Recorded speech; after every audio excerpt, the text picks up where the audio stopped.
Yes, people. Yes, people. You know what time it is. It's your host with the most, the bridge 258 here today to give you the latest Chelsea transfer news. Here we go. And as always, I'm going to be giving you the bit of Chelsea news today. And afterwards, we're going to be having a special guest on, my boy AA United.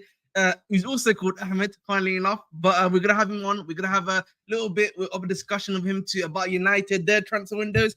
And I've got a few questions on them. I've got a little bit of a question on them. I want to hear from a United perspective about what they're doing at transfer window and how they're feeling about it. So, listen, man, make sure to like, make sure to subscribe, guys.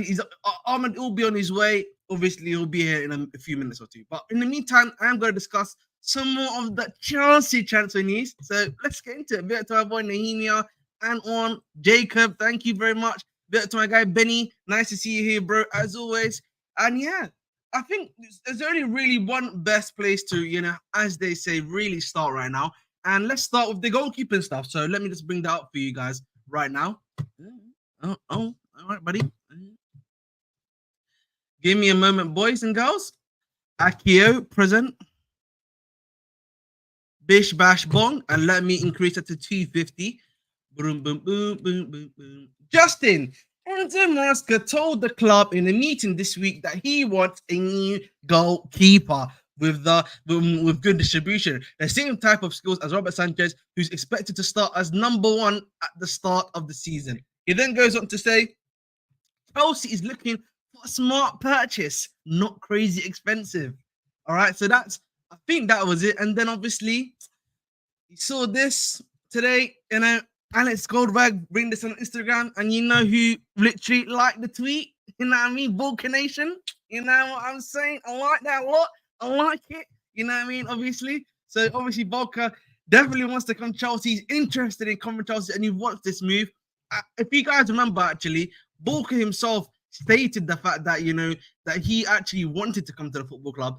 Was it called previously and everything like that? So listen, I'm liking what I'm seeing here. He's a top goalkeeper and everything like that. But just quickly before we continue on, I've got my fellow today. Other Ahmed, how are you doing, bro, man? How are you feeling today, bro? Very proud of your night chat today. Bro, listen, I'm good, man. Appreciate for having me on as well. Big up the community as well. Listen, I had to wear my United shirt. Look who I've got on the back, bro. Is it Diallo? Pogba. Oh, okay, fair enough. I thought we got Diallo because he scored today, innit? But hey, big up, bro. You, that's big it's my winger, you know. Big up. But yeah, definitely listen. Again, Bulka definitely wants to come. I've said this before. If we're talking about smart signings for Chelsea, before we continue on to United, Bulka is a very smart signing. Again, the league just got their TV deal. That they don't have that much money in the market right now. He's a previous Chelsea Academy product. There's a connection there. The player wants to come to you. Again, very good at shot stopping. Very good with his feet. He's the most balanced goalkeeper out of the current crop that we're looking at. Balles, very good with his feet. Yeah, it was probably the best of his feet, in my personal opinion. But his shot stopping ability is not as good as a Bulka, for example. Right? Opposite wise, like I know people want Mamanashvili, who has been rejected by the club.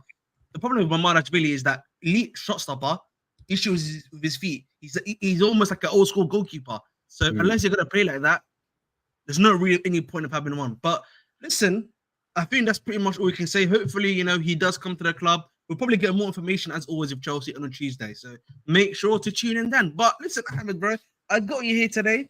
I want to ask you, how are you feeling about your transfer window so far, bro? Let me hear from you how you feeling about your transfer window so far. Listen, when it comes to our transfer window, I can't say anything negative, because they're doing deals left, right, and center. I've never seen my club do so many deals at once because we're so used to like doing one deal at a time, and then we'll do something towards the end of the transfer window, and we'll just get an old guy like a Cavani or an Igalo or someone like that. So the fact that we're getting players, I think people need to understand United's way of doing transfers now. It's not all about getting the fancy name. We're addressing like the profiles, because if you look at Zerski, he was one of the best players in Serie A in terms of like the forwards. He was doing really well. He was going to go to AC Milan. The fact that, for me, what really surprised me is that the fact that we still got him in it because he was going to go to Milan. And he's a very good profile. Like, we can't be reliant on Højlund week in, week out. He fits all the attributes. He can link up. He can bag goals as well. We've just got a guy that Madrid wanted in Euro who is touted as like, high potential. So in terms of our signings, 9 out of 10, bro. 9 out of 10. And I'm pretty sure as well, it's not just who we're getting in, we're also going to be selling players as well. People are forgetting that. For me, as much as I am happy that we're getting in players, the most important thing for me is who we sell, the outgoings, because players like McTominay, Wan-Bissaka, Lindelof, Maguire, we need to ship them away. But yeah, man, like, bro, I can't digest every single, bro. It's hard to digest them because one minute we get Euro, the next day personal terms have agreed with Ugarte. Day after that, we're linked with Brandthwaite and Delit. Like, there's too much is happening. And yeah, man, like, this is what happens when you have proper structure, man. Having good structure shows you how fast you can do things in the market. Like, we had too many bankers in United, like Woodward, that are slowing it down, man. I didn't know what they're doing. But yeah, man, I'm happy overall. Generally, I'm happy. That's good to hear. I've got a few questions, so I'm gonna start with initially. I'm not gonna be doing the high press that you usually get on. You know what I mean? when you know what I mean? But like the question I would ask first is that are you worried that you're more so going with names, right? And maybe the names you're being linked to. So, for example, I'll give you an easy example. Like I think it was yesterday, if I'm not mistaken. You had Zubimendi and had Ugarte. Those two guys are very much different types of midfielders, right? Are you worried you're also going for names and not much, fit? Like, as in, like, what is the type of midfielder you're going for example? That's the question I have to ask. That's my first question. I think when it comes to Zubimendi and Ugarte, like you said, they're two different players. I think Zubimendi is more of a natural number 6. Ugarte is more of he has played in 6 for PSG, but he's more of like, them type of players that just run about and just proper dogs in the midfield. Whereas Zubimendi, he's a lot cleaner on the ball. For me, I think Zubimendi is more of a natural 6 in the sense that he's the guy he's more so he stays there, he helps, he keeps the clock ticking, moves the ball fast, knows when to make a tackle, right? Whereas Ugarte, he's the guy that's like the crazy 6, moves around really a lot more, doesn't like possession, just likes to pass it straight away to whoever's nearest to him, gets the tackle in, and then after that his job is done. You know what it is? It's crazy because, like, if you're talking about profiles, we actually need both profiles. If you look at our midfield, Kobe Mino is not a runner. He's good on the ball. Yeah. He can't really. He's not a 6 either. He's more of a attacking 8. We have Eriksen as well, who is a good player, but if you want to play him deeper, there's no use for him because he's not got the legs. You've got McTominay, who's useless. Like, he's not a good player. And you've got, who else have you got? Casemiro, who might be leaving. So in terms of Ugarte and Zubimendi, I genuinely think that yes, they're names, but they're two profiles that we need at United. We actually need both.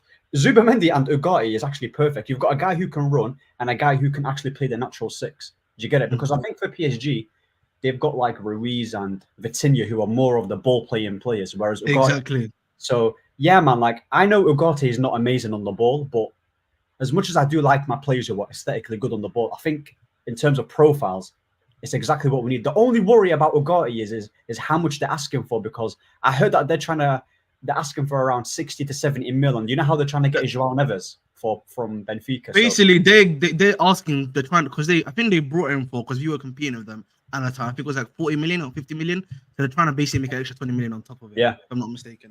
I think the issue, the thing is, I understand how needing both of them right now, right? You might need both of them. Yeah. I just think the way I'm seeing it from United, it seems like they want to get one of them, and it's like, why are you not going? For me, if it was like a Zubimendi, and then there was like, let's say, who's another guy that we could? Let's say hypothetically you went for even Ugochukwu, right? I could understand like Zubimendi and Ugochukwu because natural 6s, they sit. They usually are the guys that control play somewhat, right? But like going for both Ugarte, saying you want either Ugarte or Zubimendi, it's not, the math is not mathing there for me, because it's like, surely you want to go for a particular type and then stick with it, because that's the issue I had, for example, when we were speaking about outer strikers. It's like, I understood when you went for like a guy like a Jonathan Duran, even though I'm already on, but then when I'm seeing stuff like a Jonathan David or Maximilian Bayer, they're completely different striker archetypes. Yes, yeah. You see what I mean? That's so you're talking pretty much like, are we just getting what's out there with no plan? Basically, is that what you're exactly? That's the question I'm asking for. Yes, because that's because, like, for me, it's like, if I had like Zubimendi and someone else, I'm like, you know what, great players. I understand how they fit into a team or system, what they do. That makes sense. But when I'm hearing Ugarte and this guy, I'm like, they're two different, two completely different types of sixes. Two So different. They are. That's what it is. You're right. yes, Zubamendi is more of a six. Ugarte has played six, but he's still a different profile. If you told me which one would I rather have, I'm picking Zubamendi. exactly. I agree with that one. Yeah, 100%, bro. Yeah, Zoom I in, of would course. rather Zubamendi because as useful as Ugarte is when it comes to running around, like he's kind of similar to what's that play we used to have at United? You know, Fred in a sense where he's just running Yes, around. Fred. Yes, He's kind of similar to Fred. Zubamendi is a profile that, especially in that position, there's not that many good ones like that in the market, that are that's available. Because look at exactly Rodri, and if you go down the pecking order, it's not really that high. Like there's not many good 100%. CDMs out there, barring Chouameni, obviously, but he doesn't even play for Madrid like that. But So again, Truman is not even the type of what's it called guy that what's it called even Rodriguez, because Truman is more of he's a destroying six. destroyer. So exactly. So he's not even like that. So again, Yeah. I think that's my first question. I think you understood that one. I've The understood. second question I've got to ask. Yeah, this is a question here that I feel I'm not sure United fans are, Ready. I'm not ready for. You know what I mean? Go on. Because we had this issue when we were buying these guys, you know what I mean? And it was a valid question when people were asking me this question 2 seasons ago when we started this thing. Do you think United is a place to help to develop younger talents that you are potentially bringing in, like a Euro, for example? You know what I mean? These guys who have high potential, you know what I mean? And everything like that. Is your club going to be that place to, do that sort of thing? Yeah. I would say if we was under the old regime, I would say no, because we have a history of not developing players. The problem is, as much as I do rate Euro and the players that we're getting, like Zertsky, like he's still young, they still need developing. Exactly. I do not trust the current coaching to develop them. No, I don't trust them. I don't trust Ten Hag yet to get the best out of them, which is why it's interesting because you know how we brought in Ruud van Nistelrooy, who coached at PSV, and he's one of the assistants, and he's actually, I'm pretty sure he's won trophies at PSV, so he's quite experienced in terms of like coaching. He's not a nobody, so I don't think right now my opinion hasn't changed on the manager. It won't ever change. Do you get what I'm saying? I don't trust, like, as good as these signings are, yeah. We're giving this guy so many tools, but who's in charge of the tools? I always say this is still Ten Hag, bro. Like with Chelsea, you've bought like so many decent players, but Pochettino wasn't the guy to get the best out of them. 100%. I hear you. Even Caicedo was talking about like there was too much running, but under Brighton it was a lot more tactical. Like it all depends on what type of manager you have. And a player like Euro, had we had a better upcoming manager, I would say yes. But as of now, right now, currently, no. As of now, no. Yeah, because that's the thing, that I really feel like the conversation needs to be had because when I see United fans, they're getting all hyped about the names. Yes, you're getting. I'm like, but guys, you also need to realize, what's gonna happen when you get these names. They're not gonna be bang on anything. And you saw also with Højlund, I kind of, I know Højlund maybe my United fans don't rate him, but I kind of felt sorry for him because he was allowed to make mistakes because the moment he played one bad mistake. Man don't want him. It's even like you look at Jackson. That's another example of this where we brought him for far less money than him. You know what I mean? And we were onto him. He had the best season. And he had the best season. Do you know what I'm saying to you? So like that's the thing. Like so for me, I just asked that question because I'm not sure if United fans are. You know what I mean? Because like the thing is, if Euro makes a mistake, are they gonna be onto that guy straight away? That's the worry you got to have. Like, even Xerxes, for example, if Xerxes makes a mistake. Whoever you bring in, even not necessarily Zubamendi, but if you bring in some other younger guys, right, as well, into the team, if they make one or two mistakes, even Amad Diallo right now, because he's a young guy, let's be honest, and he might be getting a lot more game time. If he makes a mistake or two, like, is your fan base going to be on him straight away and not allow him to actually make the mistakes that he might need to for development? You see, the problem I have with our fan base here is that they like certain profile of players. With Højlund, because he runs about a lot, they will like him because they're very passionate in it, like passion. That he'll do the full chest thing. Whereas with Zerxky, he's got that vibe about him where he's not going to run around and he's basically going to be more about on the ball. And we saw how this fan base was treating Martial, for example. Martial is similar to Zerxky in a sense. Obviously, Zerxky's taller, but Martial similar profile. Do you get what I'm saying? So look, our fan base here, they don't know they don't know anything about football, if we're being honest. So it wouldn't surprise me, yeah, because now Sancho is the new scapegoat. Pogba was the scapegoat. Martial was the scapegoat. There's a common theme in where I'm getting at. You can kind of guess what I'm trying to say. So Fair with enough. with Amad Diallo, yeah, as highly as I rate him, I don't trust this fan base to give him time because they said that Sancho is not prem proven. They'll probably say Diallo's not ready. They'll say, oh, Zirkzee, he's not. It's the Syria attack. So yeah, bro, like you're spot on about that. I don't trust this fan base to give certain players time.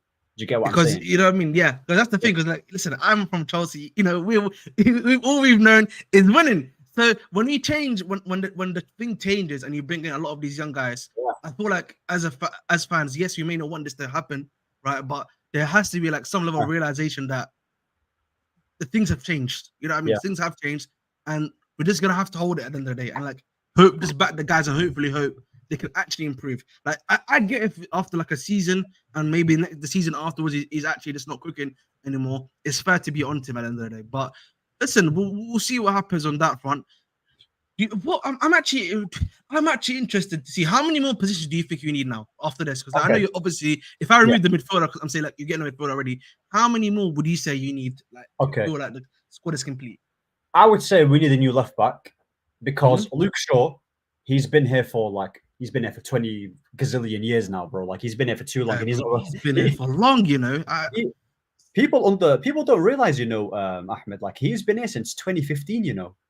I knew he's been here since 2015 because I remember when he came from Southampton, and I was like, "Wow, it's crazy," you know. He's one of those ones, yeah, where people don't realize he's aged. He gets away with it. Yes, I swear to you, man.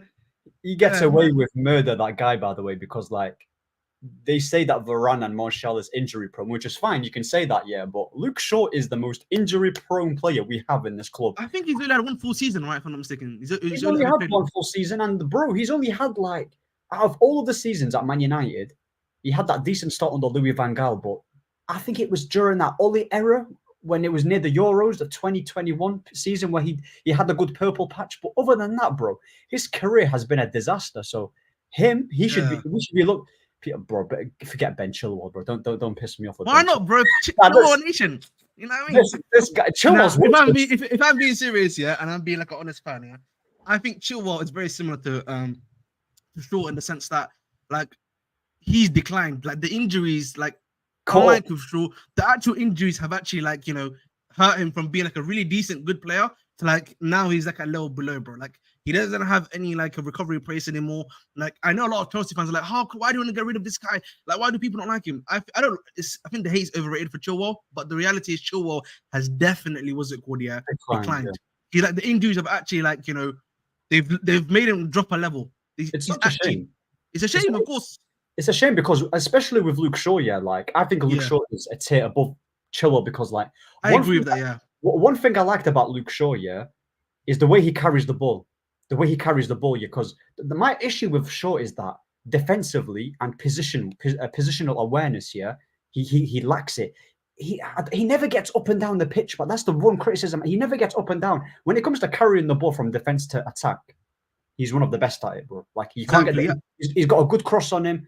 And yeah, bro, he's got all the attributes, yeah, but I think it's a mentality thing. It's a mentality thing because yes, he had that injury back in the day, but bro, this is going to sound harsh, but loads of players have had injuries like that. So it's time to kick on. And also Malacia, personally, I don't mind him as like a bench player or a squad player, yeah. But he's also had like a huge injury. What was the injury that he had, bro? Like he's been out for like a year. I've never. And like, whenever I ask guys, like they're like, we don't know. He's just been out injured for a year. He was like he was in prison on that, bro. God, bro, like I don't know what happened to that guy. He actually looked decent too. I'll be honest, man. That he pocketed. I remember that game against Liverpool where we won 2-1, where Sancho back against Salah, he was cooking him. I was telling you, bro, we need to get that Turkish guy. I want that Turkish guy, man. Do you think?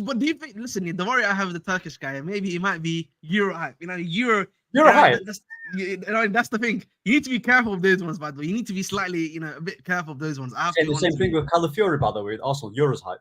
I disagree because I watched Calafiori last season, and he's actually good, bro. He's actually. Why?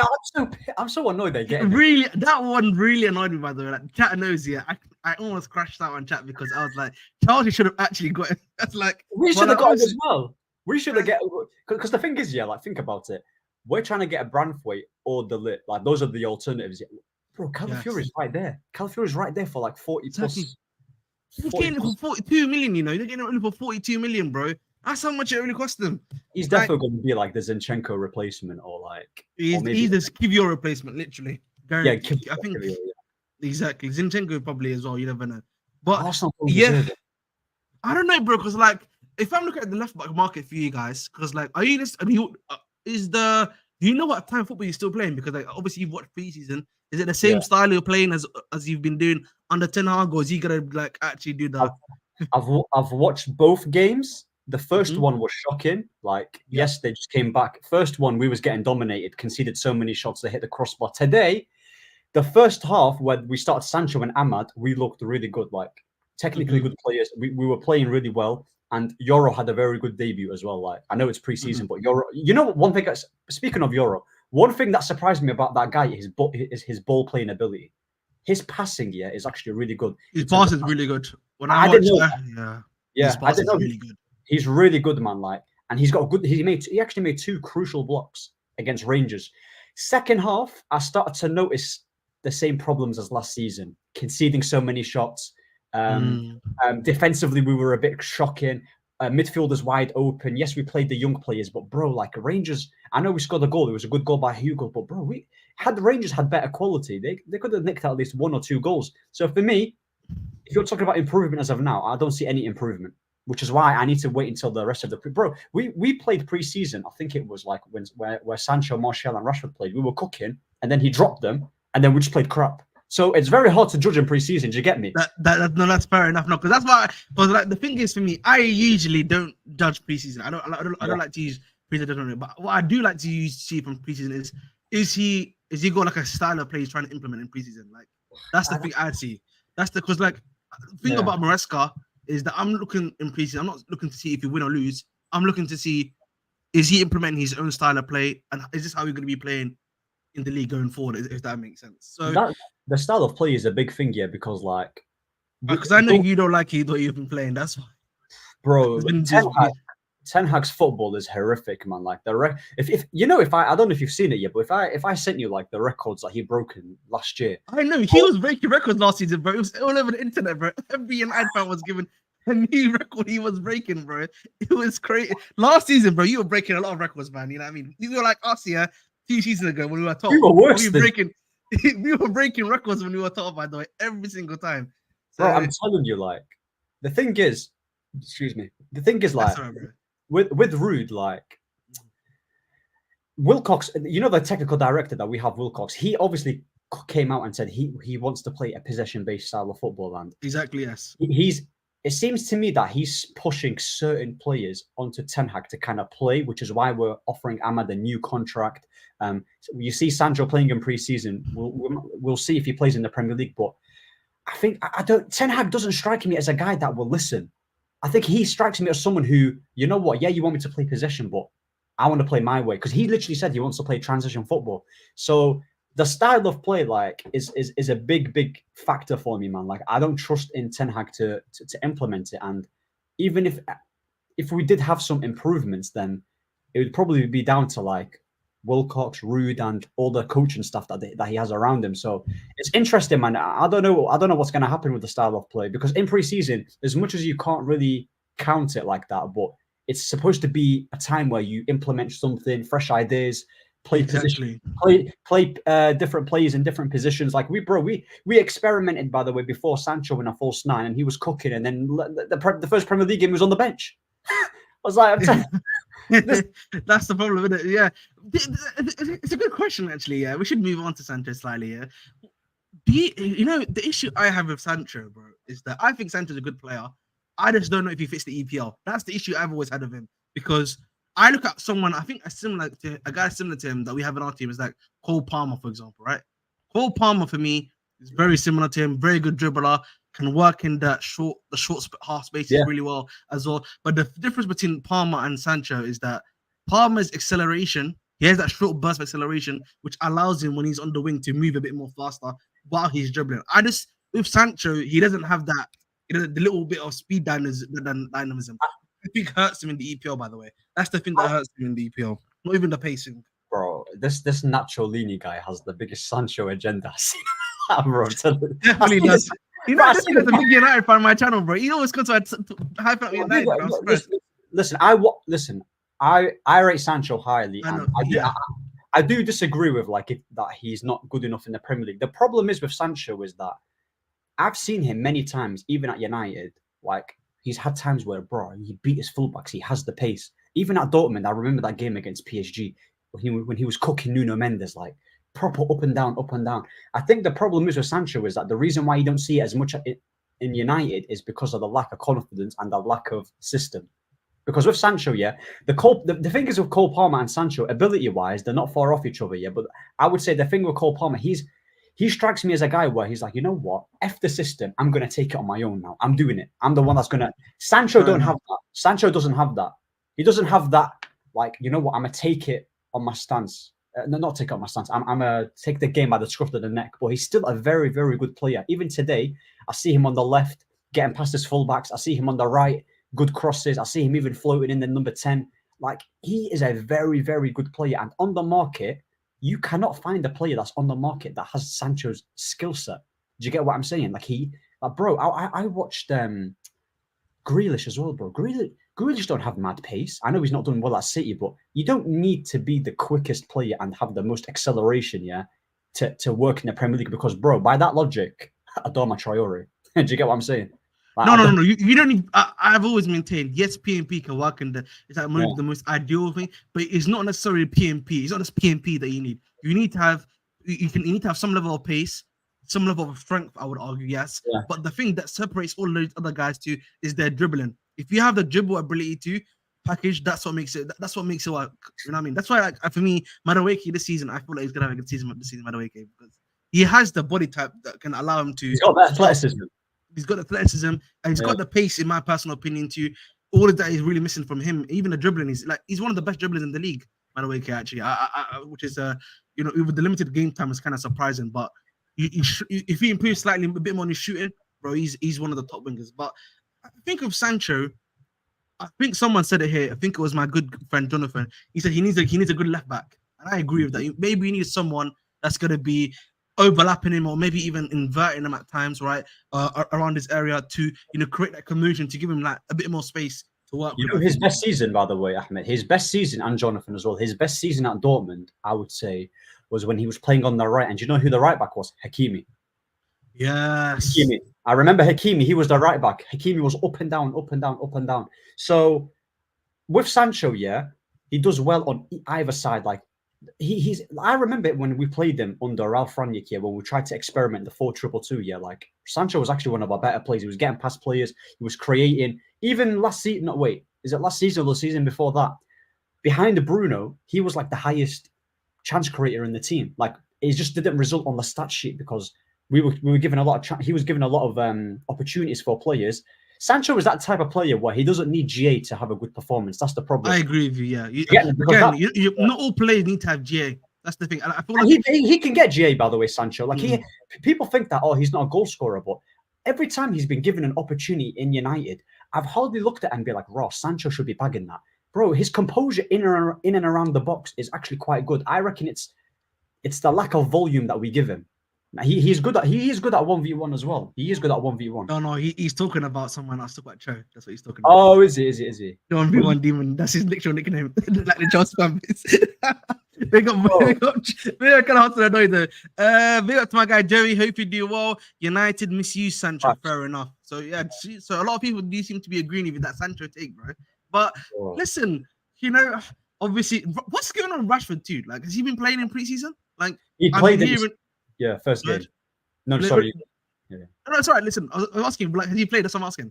Yeah. He played his first game against Rosenborg, and I think he got subbed off. He didn't really play that particularly well, though. Like, he had one movement. He did this one movement, and he got past the player. But overall, he's not been great. For me, the left hand side. My stance on Rashford has always been this. Mo even asked me the question, "Would you sell him?" I would sell him in it. I don't think he's rubbish.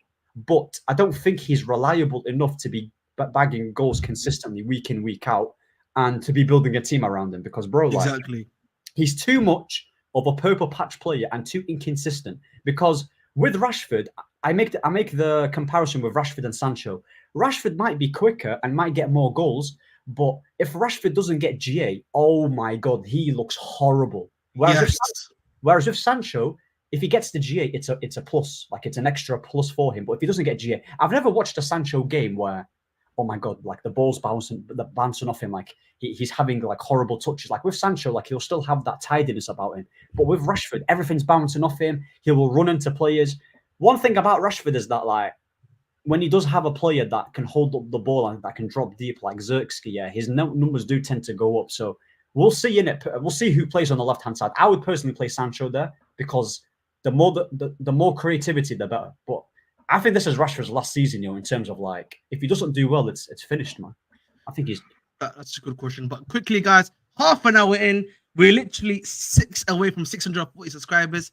Let's make sure to get there, guys, ladies and gentlemen. And Alexander, we will ask this a bit more later because I've got a few things to first say about Rashford, actually. Rashford has started very poorly so far for United in preseason. It's only our second game, but he still hasn't been impressive so far. You know what the issue? My issue with Rashford is that I find Rashford to be extremely one-dimensional as a player. Yes. I don't know about you. And there are some players where being very one-dimensional is actually a plus because it allows him to be dynamic, allows him to be very 1v.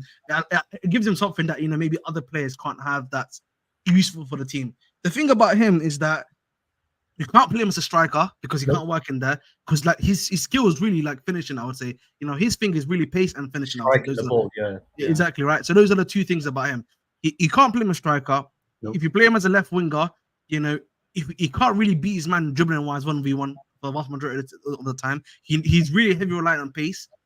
He's almost like a worse version of Mbappe. I always say at times he reminds me of like a worse version of Mbappe. A worse version, yeah. Do you know what I'm saying to you? Like, and like even with Mbappe, bro, he's not so great either. If he loses his pace, bro, that guy might be finished if he loses his pace too. By the way, like I've said that before. People will cook you for this, yeah, but I've always said that with Kylian Mbappe, he's a very good player. He utilizes his pace very well, but in terms of like dribbling, creating, and like he's not Neymar, he's not Henry, he's not Hazard.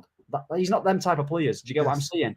Exactly. So with Rashford, yeah, bro. Like Miriam said it perfectly, like in the comment section. Like Rashford is too. This TKO is correct. That's the problem. If you're gonna be one-dimensional, at least don't be mid dimension. That's the best. That's really what he is, isn't it? With him, I feel like he literally epitomizes that. That's why Chelsea must avoid. Yeah, listen, we can't call him one. Trust me. My brother. The issue is Rashford hasn't developed his game while other players evolve their game.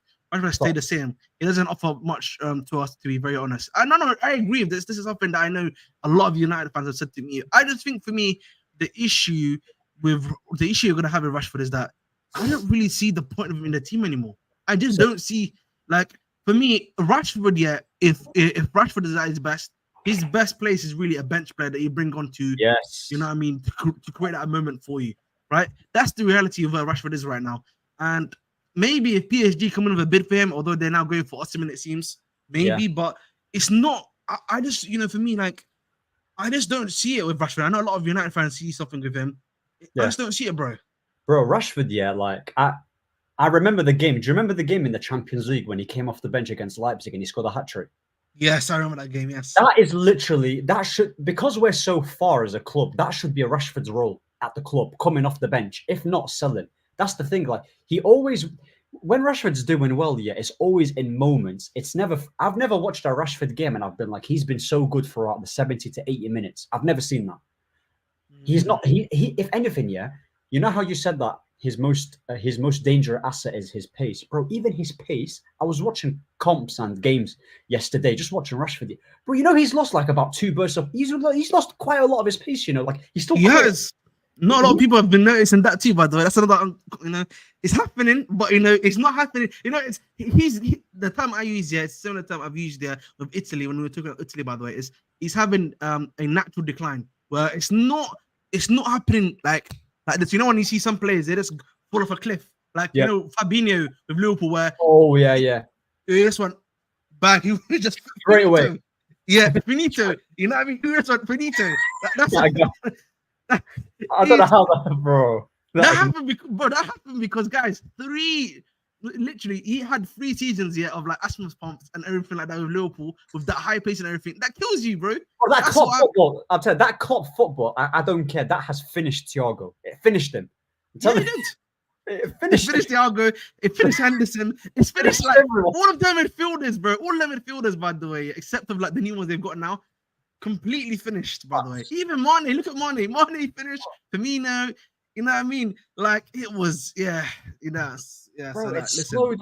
That's what I'm saying. Klopp ball, yeah. Look, I think Klopp's a good manager, very good. He's a world-class manager, and he gets the best out of his players. But I'm telling you what, yeah, that style of play, yeah, on long term, it's a 3-year.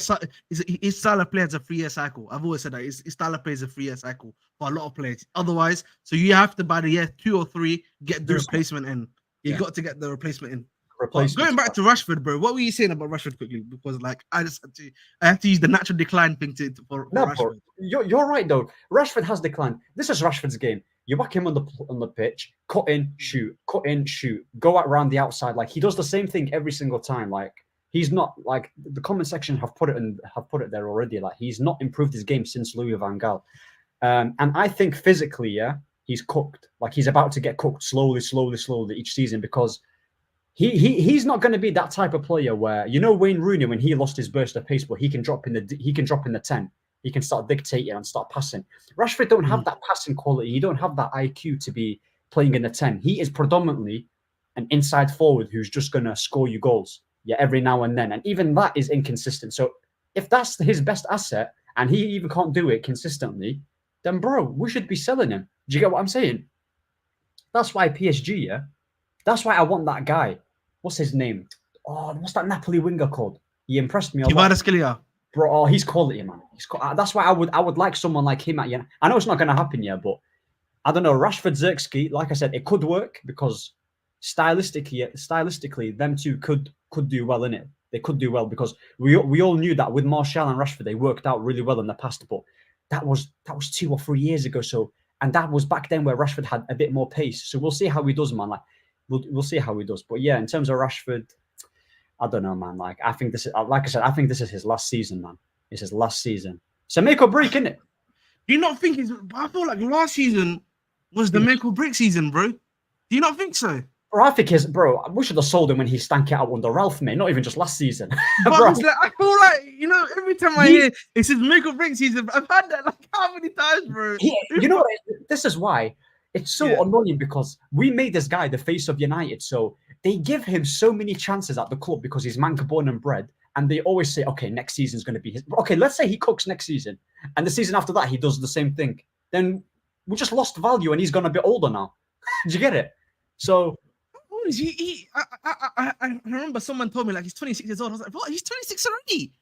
I remember when he was. You must remember when he came on to under Van Gaal and he scored that goal. I remember that like it's yesterday, bro. The goal against you, the free kick against you. I remember. Yes, bro. It feels like just yesterday, yeah, when we lost to you guys with Lampard, yeah, like 4-0 or something like that. Oh yeah, first ever game, and he was cooking us. Pogba with them passes was cooking, bro. I'm telling you. Exactly. That's what I'm saying, bro. It's actually insane, man. Bro, like, I think that was when Dan James scored in his debut as well. That's crazy. Dan James scored in his debut against us. Yeah, I don't know how you're letting a scrub like Dan James bag, you know. Listen, bro, I don't know what was happening with us in the EPL, bro. But listen, that's what it is. But it's crazy. But yeah, man. Obviously, so what's going on with outgoings, bro? I'm surprised your outgoings are a bit more slower because, like, literally, I don't know if you know this, bro. It's literally now less than 4 weeks until the EPL starts, you know. So, like, EPL's coming very soon. Yeah, the outgoings haven't been actually. To be honest, we sold Mason for quite a lot of money. To be fair, 30 mil. We sold like that one had to happen either way. So like, you know, I mean, they had to push that one through the door. We had to after what he did. Cambuella as well. We sold Cambuella because for like around 11 mil, he was down in the pecking order, which is why we sold him. Who else have we sold? I genuinely think that West Ham are looking at to buy Wan-Bissaka for 20 mil, and McTominay is getting looked at by Fulham and I think Galatasaray. So we are looking at players to sell. Even Casemiro, I heard some things that if a suitable offer comes for Cas, then we'll look into sell him. But I wouldn't mind keeping him and letting go of McTominay because you would talk about Rashford, who's been here for a long time. Mate, McTominay, oh my god, McTominay's another one, bro. I forgot. You know, you he's just forget 28. when McTominay came to the club. He's I 28. know.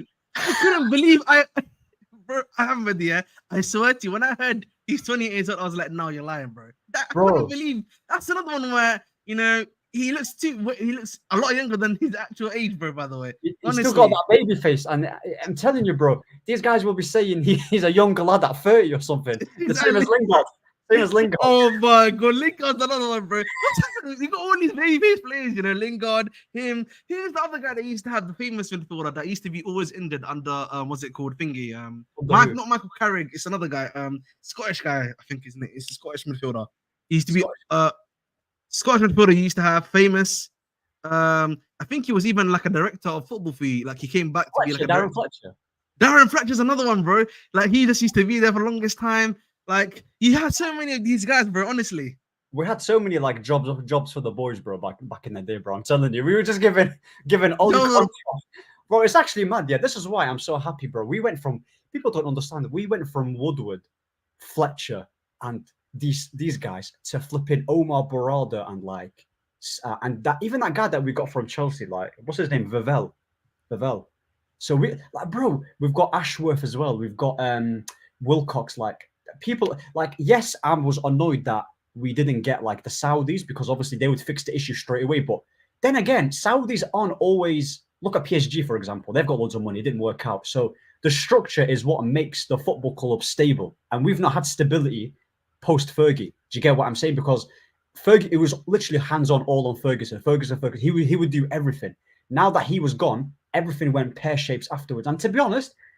Even at our worst year, Ahmed, like we still won trophies here and there. So imagine if we actually get our act together, and we had like a really good coach and we've got good recruitment, bro. I'm telling you, bro, it don't take long for Man United to start doing well again. Do you get me? Like because, bro, like Pep is going to leave one day, Klopp is already gone, Liverpool are brand new in the transition. You've got a new manager, Arsenal, Arteta, bro. Like how many times is he going to stay here? So.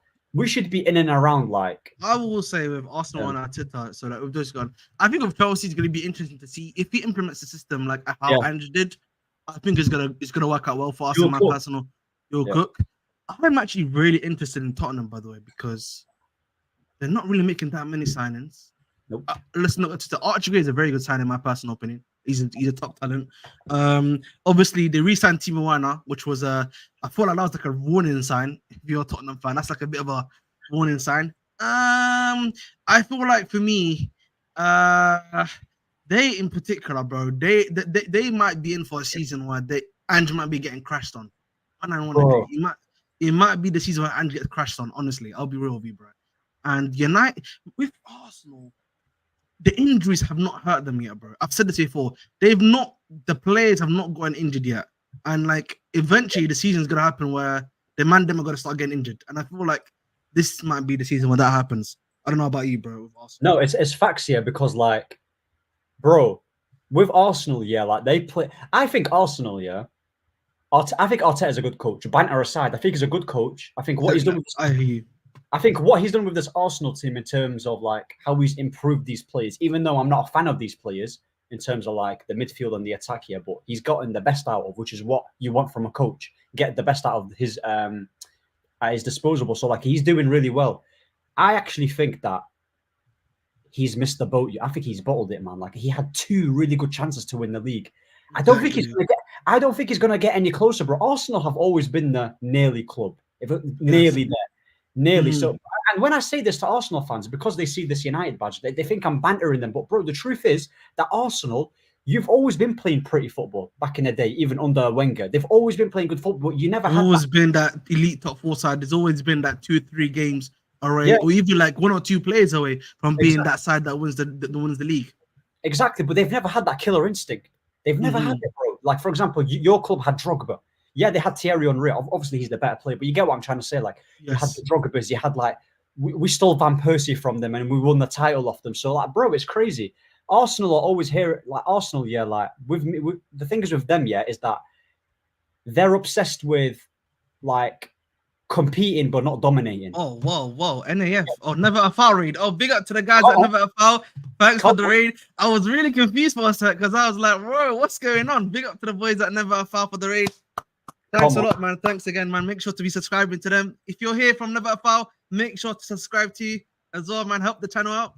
Much appreciated. Literally out of nowhere, bro. I was like hella confused for Bro, like a it's, second. I there's was more, so confused with the number, bro. Like I was like bro, what? there's, 150. listen, there's more people here than Etihad, bro. I'm telling you, mate. I'm telling you. Oh my, I'm telling you. oh my god. Yo, that's crazy, man. Big up to my boy Tulani, by the way. Oh, it's nice to see my boy here. Big up to my guy Abdi has too. Big up to my boy. But guys, make sure to like, share, subscribe. I'm literally like what 10 away from 650. So it'll be helpful to get me there, bro. You know what I mean? Channel's been growing a lot, so it'll be really helpful. But yeah. Amazing. All right, bro. That last comment from the chosen one, insane comment, bro. They just advise each other. Let's keep it chill. That was a that was a carry. That was insane comment, bro. Insane comment. Yeah. Oh, so look, Jordan Davis. We what's it called? Let me actually make sure to actually mod these guys too. I always forget to mod standard. Yeah, that comment is crazy, bro. Man's comparing. That was. So It can't be. It can't be doing that. You know what I mean? But no. But you know what? Yeah. Let's talk about another topic. You know what I mean? This is a banter topic slightly also. But Antony, what going for my man, bro? What's going on with him, bro? Like I had to. You know what I mean? I had to get sneaky on that one, bro. Like what's going on with him, bro? Has he even been playing preseason, by the way? Like, nah, Antony's not played like that. Do you want me to be honest? Yeah, I think this is the season where he's not going to play that much, you know. Because like, there's even reports coming out where they're even open to loaning him out. Do you get what I'm saying? They're open to loaning him, bro. You know what's mad, yeah? Like, I can't believe it. Yeah, we paid like so much money for that guy. Like, and it's such a shame as well because I remember in his first season, yeah, like he was scoring goals here and there. I was like, you know what? Okay, he's scoring it for the second season. Like, bro, he just completely flopped. I think the moment where he started to piss me off, yeah, was when he kept doing that spin and he passed it and he went out for a goal kick. The spin, bro. The memes that have been created from that spin, bro, it's crazy, my brother, bro. Like, oh my god, bro.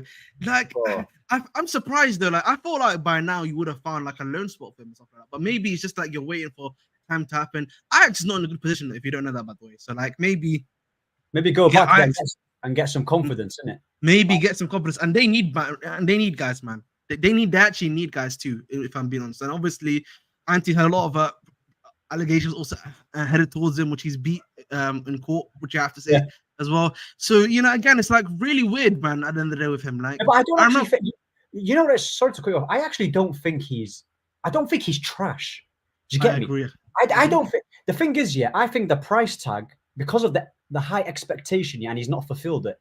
They think his ability is zero. I just don't think he's not trash, but he's not a world beater. He's an in-between player. Had we paid for like 30 or 40 mil, then I would have been cool with it. But because of the price tag, you have to have like a certain expectation, man. Do you get me? Of course, bro. Like I feel like again with Antony, and I've said this before.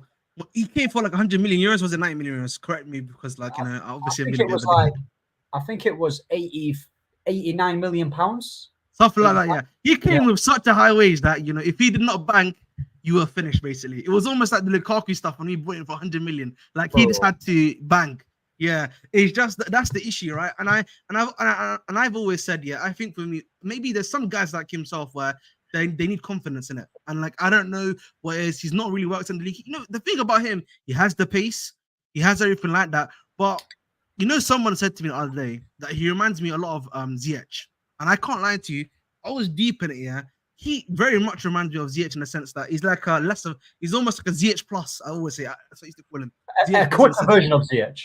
Has the pace, can slightly use his right foot a lot more than Ziyech can, because Ziyech can't use his right foot. Like he can, you know, if he touches the ball with his right foot, by the way, it's like a miracle that happens. So he can use he can cut inside really well and shoot. He's the finger, and he can cross better. But like other than that, but again, but like I'm surprised. Like the thing about United, yeah, and this is a good question. Are you not worried that you can get these guys? Like, you're not really known to be like good at selling. You know what I mean? Same issue I think that Arsenal gonna have when it comes to selling to an extent, right? Is that are you guys like a club that can sell effectively and well? Because like the thing about my club, for example, they've shown they can sell extremely well. Yeah. Even in this transfer window, with You like, can't. yeah. So that's the question I've got to ask yourself. Yeah, the thing is, like when it comes to us selling players, we're gonna make a loss on Wan-Bissaka because we paid 50 mil for him. I think, you can't be judging Ineos on how much they sell players right now because they've inherited the Glazer signings, isn't it, bro? Like, so it's not really on them. They've literally bought Xerxes for 34 mil, they bought Euro for 42 mil, and they're about to buy other players. So instantly, with those two players, if we were to sell them in the future, there's going to be resale value. So they're doing everything in their power to try and sell these guys as much as they can because they didn't buy Antony for almost 100 mil. Do you get me? So we're going to make a loss on Antony, bro. It'll be a miracle if we get more than half of him, bro. Like, so Antony will definitely make a loss on him. We'll definitely make a loss. Even Højlund, we spent too much money on. Do you get me? We spent way too much on Højlund. The Højlund one, you know what? I'll be honest with you, Højlund. I've said this before. You should have sent Højlund straight back on loan. You should not have let him stay at the club. He's not ready, bro. He was not ready. He was not. And like again, this is the thing. I knew Jackson was not ready. So my level of expectation of him was a lot lower than compared to the fan base. I was like, I need to let him see how he does. If he sees my expectations, then I'm happy. But I know that already. You know what I mean? So that's the issue. You know, this guy, big up to my guy Varna, he keeps on bringing this up. Mason Mount, what going for my brother, bro? You know what I mean? I don't really like to talk about him because he's left my club already, but you know, there's always my fellow Chelsea fans just love dunking it on United for some reason. So every time I see Mason Mount at United with the number 7 shirt, I get depressed. I get depressed, bro. I'm like, how the hell have Chelsea scammed us with Mason Mount? Like, I'm telling you, this guy, I was watching him today. He's so bad. I don't know if you rate him yet, but he just looks like he's basically Bruno, but a worse version. But I always knew that. I used to tell my fellow United mates I don't even like Bruno. But the thing is, I used to always tell my United mates here that you do realize that Bruno is a much more complete version of like Mount. He's a complete version of him. Like he never made sense to me. Like he's a lot more of a complete version, does everything that he does. Like it never made sense for me, bro. For me personally, it never made sense of why you got him. It was like he came for the money, bro. He came for the money. Yeah. He definitely came for the money, and also like this United, he did it for the commercial thing as well, bro. Because like you know how much money he's on 250, he's on 250.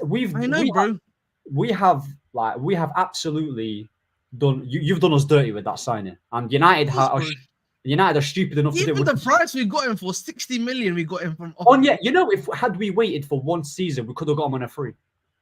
That's what I'm saying, bro. That's what makes it even more crazier, by the way. Like, and like the thing is, from what I've heard from a lot of United fans, they're like, he's not looked good in preseason.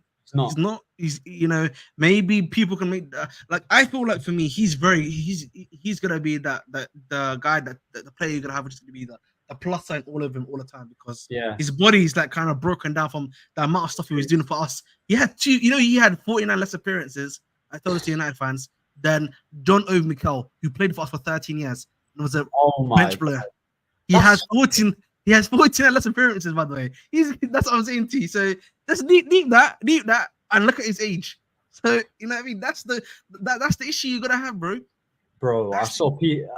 You know how I know this fan base is finished, bro? I saw people on Twitter, gassing up Mason Mount's performance, and I'm like, bro, this is why I hate assists, because Amad Diallo scored, what a goal, by the way, great player, but he basically, when you pass them diagonal passes and then the player like literally goes through everyone and he gets them, and that counts as an assist, bro. I was like, how's he getting an assist for that? Like, it's crazy, man. Like, he's awful, man.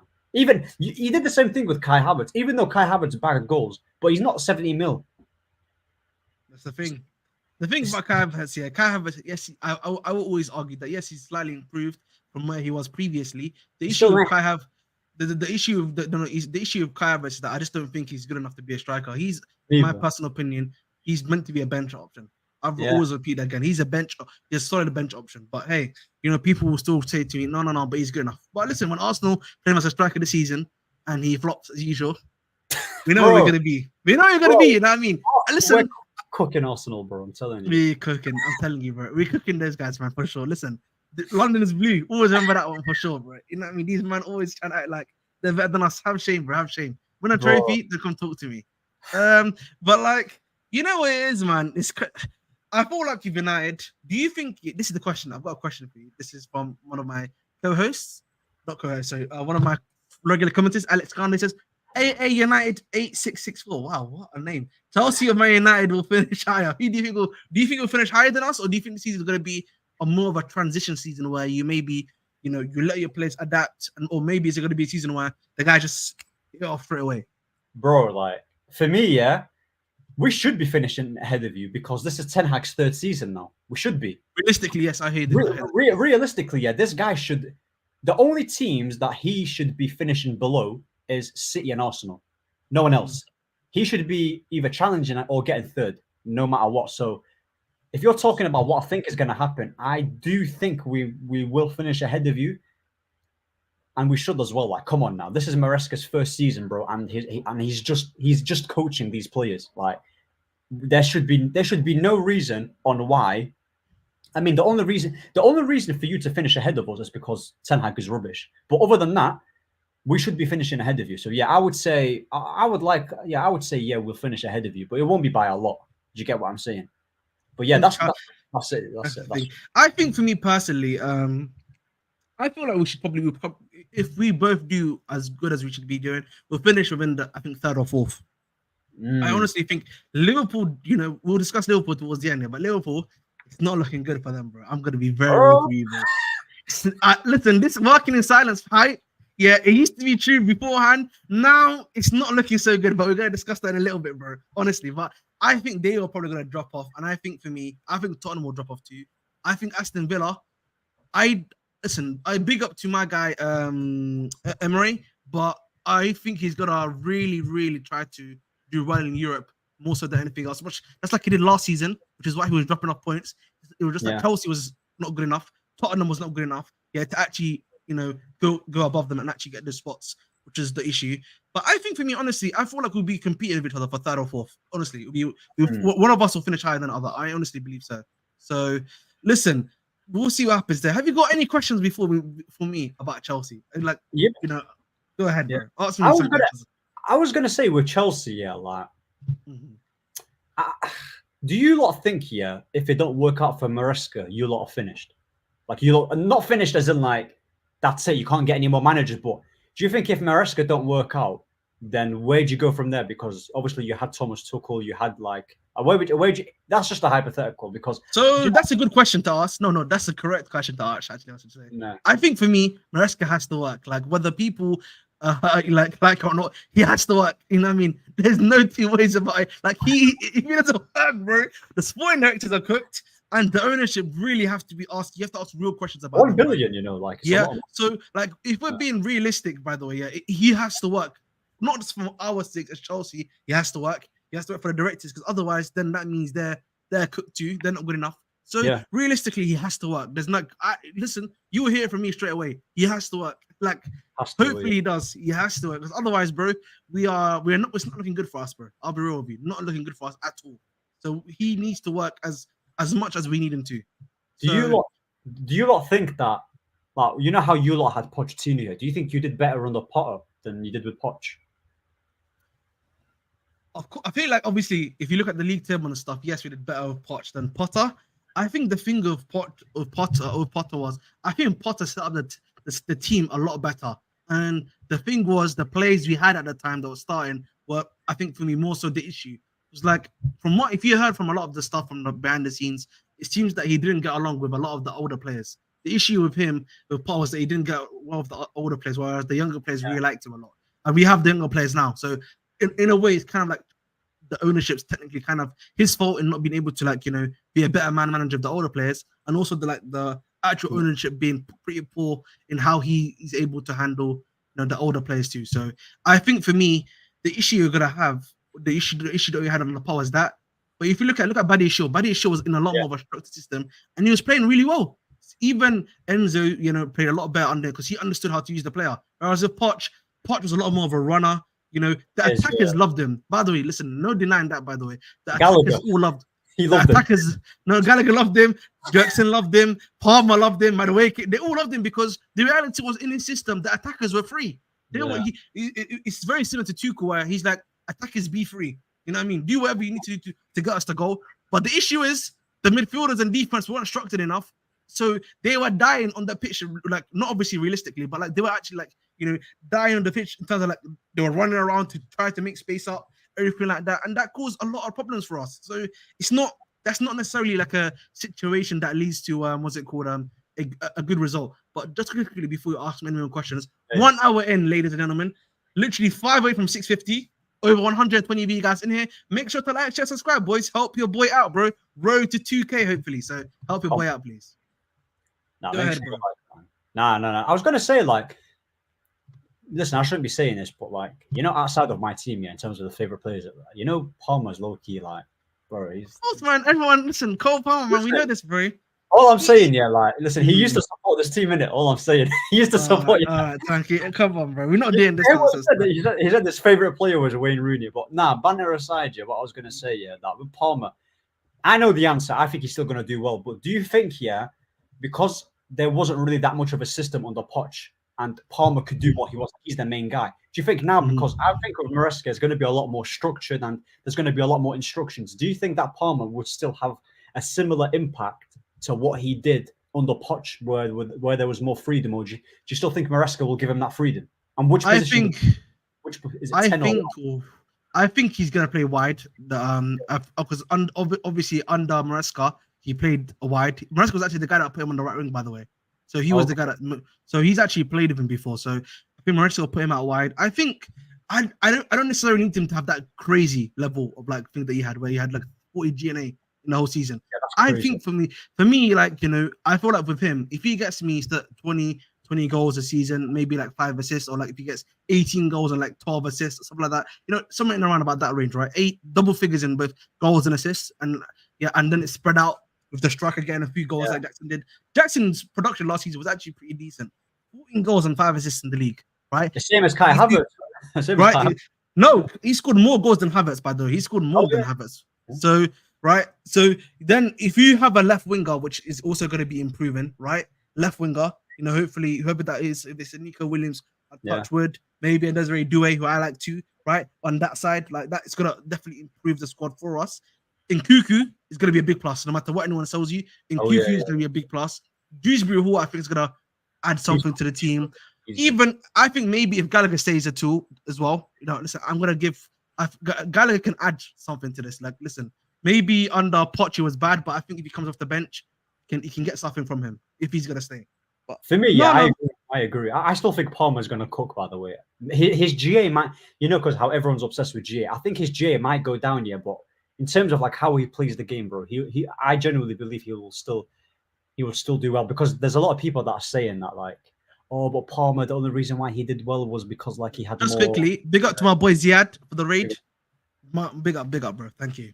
Man, like Ziad, big up to him, man. Listen, I always Ziad's more bad, but Ziad, big up to my guy Ziad, but he's a lot more delusional than myself. You know what I mean? I'm very much... Listen, I'm still waiting for that Elise deal, man. I'm telling you. I don't know if you watched my stream. I was watching the Netherlands game, when it happened that he didn't come to the club. I crashed out because he was like my favorite winger, by the way.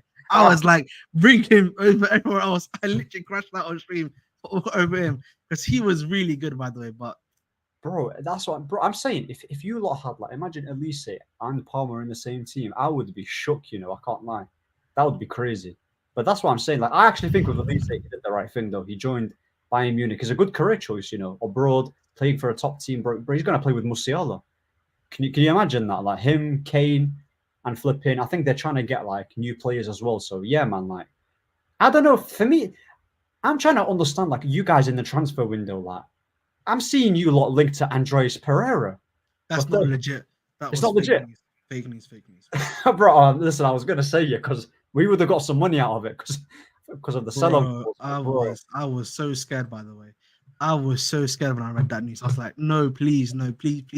But it's not happening, because again, also with Chelsea, you've got 2 in midfielders, bro. We've been stockpiling that position for too long right now.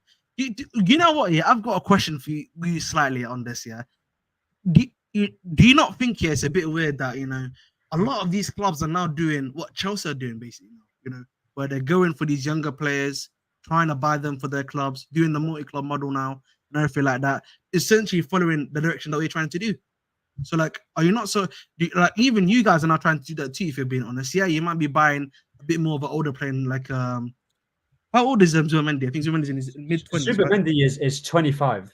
Yeah, but like you get the point I'm trying to make. Even Zubimendi fits in our system, local system, right? 24, 25 is like the max. Like maybe you might get an older player just in case, but like other than that, not really. So like, I don't think we're copying I don't think we're doing any like similar models here, because the thing is, like I still see us being linked to Rabiot as well, which is he's in like in the late 20s. So I think in terms of the players that we got in Xerxes and Euro, yeah, I just personally think it's just United have looked at it and like, you know what, we bought Casemiro for 70 mil at the age of 30. We've always bought older players, and it's time to just switch up. So I don't think it's them just copying. I just think that because we've got not necessarily copying, because I think it's wrong to say copying. I think they're more so like trying to follow a similar model, I should say, because similar model. Think, yeah. You because you know, because I've said this before, in football now, it's becoming too expensive. By the way, to buy players now. I'll be honest, like I don't know if you know this, a lot of clubs are in debt. The whole situation is getting a bit too hot, and like if you want to buy the best of the best now, bro, like realistically, it's 80, 90, 100, 110. 120 that you're gonna have to spend now. So I think teams are realizing they can't do that anymore. So that's why you're seeing so many. I know it's kind of crazy to be seeing this stuff, and I've said this on my channel. Like you're seeing 14-year-olds getting brought now, 15-year-olds, like Fabrizio Romano. That's crazy, man. I cannot be seeing until I've seen that, bro. Crazy. I was like, bro, we should not be looking at what is going on. Like right now, we're trying to buy like a 16-year-old kid. Like I get he's a wonder kid, but he's 16 years old. Oh, they're trying to do this Endrick thing all over again. I'm telling you. But like I feel like because of how crazy the window's become since like listen, I won't blame on you guys because of Pogba, but like it was happening, you know, slowly over time. Like it was Pogba happened, then it was obviously Neymar, Dembele, Mbappe, Griezmann, with all those crazy fees here, and then it just broke the market. It literally broke the market. Oh, Barcelona, the Coutinho one as well. Oh my god. My god. Like, listen, us two also have a slight part to play with some of the transfers we've done, which have ended up horribly for us as well. But like, essentially, the market is broken right now for like trying to buy elite talent. So, and that's why, like, you know, you see teams like Madrid, they're trying to get these guys on freeze or like with 1 year left, essentially. So I get why a lot of these clubs now have switched to this model. I get it, man, and it makes sense. Honestly, I know a lot of people like, you know, will hate me for saying that. Like you hate me for saying this, but the reality is, boys, it's too expensive now. It's too. I don't know, but and like you know, when you have people in your fan base that telling you, why are we not buying the elite players? Yeah, why can't you buy this? And then you tell them that's how much it's going to cost you. Then you can't spend any money on any other position because that's basically your whole budget that you've wasted on one player. It's so much better to buy players across the field than spending it on one superstar, bro. Like that's the problem with United. You know what United do? United would always not plan and would go for the superstar signings. We bought Pogba without a plan, Sancho without a plan, Di Maria without a plan, Lukaku without a plan. Lukaku's not a superstar, but you get what I'm saying. We bought him for quite a lot of money. When you bought him, he was technically, bro. I'll give him credit. Bro, Everton, he was cooking. He was cooking at Everton. So with United, it's about time that we completely change our strategy in terms of buying young players. I think we're doing a good mix. We bought the 18-year-old with a hot prospect, high potential. And we bought Xerxes, who's in his mid-20s, like 23, 24. So he's not too young either. And the Rabiot, who's like 29. So I think we're not doing it all. We're not just spending it all on young players, but I think we're mixing it about. And in terms of like overpaying, there was a lot of people that are saying, oh, don't bring Rabiot, like he's 28, he's 29. I think people are too obsessed with just buying young players, but you need like established players in positions as well. Do you get me? Like Ugarte is 23. I wouldn't be too opposed in getting Rabiot. I know he's not this amazing player yet, but in terms of a free transfer, as long as he doesn't ask for crazy wages, because I know his mum is his agent and she likes to ask for like crazy amount. I'm not trying to deal with her, but if she doubles down and she says, you know what, around 100k, then I'll take it, bro. Like I take it. Yeah, Ugarte is 23. I think I've said this before. I think Rabiot is just he's a very all-rounded midfielder. He can do a bit of everything. 7 out of 10 out of everything. Yeah, he's 7 out of 10 out of everything. One thing I will add though with Ugarte, I will say this quickly about Ugarte. Ugarte at Ligue 1 was not good. Like I don't know if you watched Ugarte in Ligue 1. He wasn't good in possession, but he was also getting physically bullied in Ligue 1. And the thing about Ligue 1 is Ligue 1 is the same as the Premier League in terms of physicality. So if you cut out of the physicality in Ligue 1, The worry for me is that when he comes to the EPL, it's going to be just as physical. That's something you have to think about with Ugarte. I would add. So I forgot that you mentioned that too. So actually, he's a good player. I think the issue might is that hopefully Ruud van Nistelrooy, because he was an in the box striker, can improve. Right? Yeah, he can get Xerxes to have better presence in the box because that's his issue. He has a lack of presence in the box, similar to almost like a Kane. Yeah. Bro, Xerxes is that type of player, yeah. Not only is he going to get us goals, yeah, but he'll make the players around him better too. Exactly, yes. In terms of linking up the play, dropping in deep, creating space in behind for runners like Sancho, Ahmad coming in. So, yeah, man, the Ugarte thing is a good point because I don't watch much. I used to watch PSG loads when Neymar was there because that was my guy in it, but now he's gone. I don't watch it anymore. But the thing is, if they can't hack it in like Ligue 1, then that is a bit of a worry, which is why I wouldn't be opposed to missing out on him and getting. I would much rather, yeah, Zubamendi and Rabiot than just Ugarte, if that makes sense. Do you get what I'm saying? Because like I think that's a good balance. You've got Rabiot who can do everything. You've got Zubamendi who's technically secure on the ball and he's a natural 6, and you've got Kobe Mino who can literally just drive with the ball and get goals. I think that's a good bro. Zubamendi, Rabiot, and Kobe is a good midfield, you know. It's actually it is, bro. No. Let's not get that twisted. You listen. I think that's a very good all-rounder midfield. It's just going to be. I feel like United, if they can improve their starting 11, they'll be good enough for top 4. They actually going to have those Europa League because like now I think Europa League's got a few more games now, isn't it? It's like because now it's a table. So there's going to be a lot more games you're playing, right? There's going to be more games. Same with us of Conference League, by the way. We've got Conference League because of you guys. You know what I mean? So we have to hold that too. So is that because of us as well? Because of the FA Cup. Yes, you literally were in the position where you have to hold one down because of you. So you kind of clotted us, bro. That's it. No comment, bro. Bro, I'm telling you. Listen, El Yawahi, let's keep him away from the club, bro. He's probably going to Strasbourg. What's it called? Sorry. Sorry, nothing's is working for me. Oh, brought him out for 60 million and he doesn't even fit the squad, low. Yeah. I feel like again, a lot of that's to do with last season, though. A lot of that's to do with again, poor management from last season. But guys, I'm literally 3 away from 650. Help me to get there, boys. You know what I mean? Road to getting there. But just quickly, actually, you got another topic to talk about, which I was keeping to, in my back pocket. Liverpool, right? What is going on at that club, bro? Like, what is going on? Like, I thought, like, it's really surprising me, bro. I'm not hearing a beat about transfers. You know, some of the stuff I've heard is that they're looking at this. Ancelot's looking at the squad and trying to make stuff happen with what's available to him. Like, it's very weird what's going on. You know, Van Dijk's got 1 year left in his deal. Salah, I think, is probably going to leave next year as well. This is his final year too. Nothing's happening. Trent as well. What's going on? Trent's got 1 year left too. You know what I mean? Oh, it's not looking good, bro. They are gonna feel the repercussions of not having Klopp at their club anymore, you know, because he was such a big factor in why he was getting in top players, bro. Because the thing is, this is why, Ahmed and everyone, I always say with United, no matter how crap we are, and no matter how far we've fallen, you see this badge here, bro. We're not in Champions League, and we can still attract good players no matter what. Liverpool don't have that pull. That's what I've been saying. And you know what it is with Liverpool fans, yeah? Like, I don't like how they're acting like as if they went in for Euro. You know they wanted that guy. They actually wanted him. They were in for Euro, Calafiori. They were in for a lot of guys, bro. They were in for a lot of guys. Jude Bellingham, they didn't get. Chouameni, they didn't get. Caicedo, they didn't get. Lavia, they didn't get. Bro, like, we still... People are saying, but the only reason why we didn't get Euro is because Madrid were in for. Well, we just beat Madrid. So where's the excuse? We don't have Champions League. You have Champions League. There should be more of a reason for you to get him than us. Do you get what I'm saying? And I reckon the reason why Slot is saying that, he's looking at the club yet is because he's preparing the fans here for not that many signings. He's do you get me? Because, bro, like, their spine is actually capitulating. Van Dijk's not getting any older. That's what I said, bro. Literally, Salah's got, I think, 1 year left on his deal, if I'm not mistaken. I think a new hairline's gonna make him quicker, you know.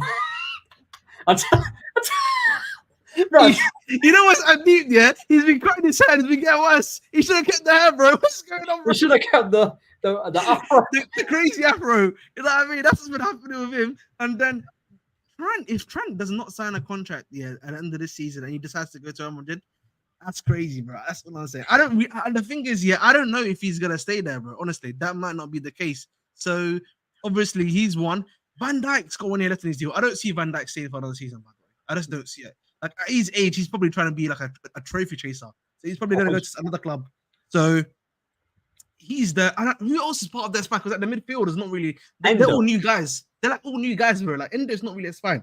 Soboslai, who's been awful. They've got like, bro, like even Konate, yeah, as good as he is, he's injury prone. He doesn't play that many games. Konate just this. He's just, you know what I mean, the plus sign all the time, bro. There's no like he's a big player. I like Konate, but you know he can't stay fit for like a lot of the games. And like Kwanzaa, he looks decent, but I don't feel like he can do the replacement job. That's the issue you've got.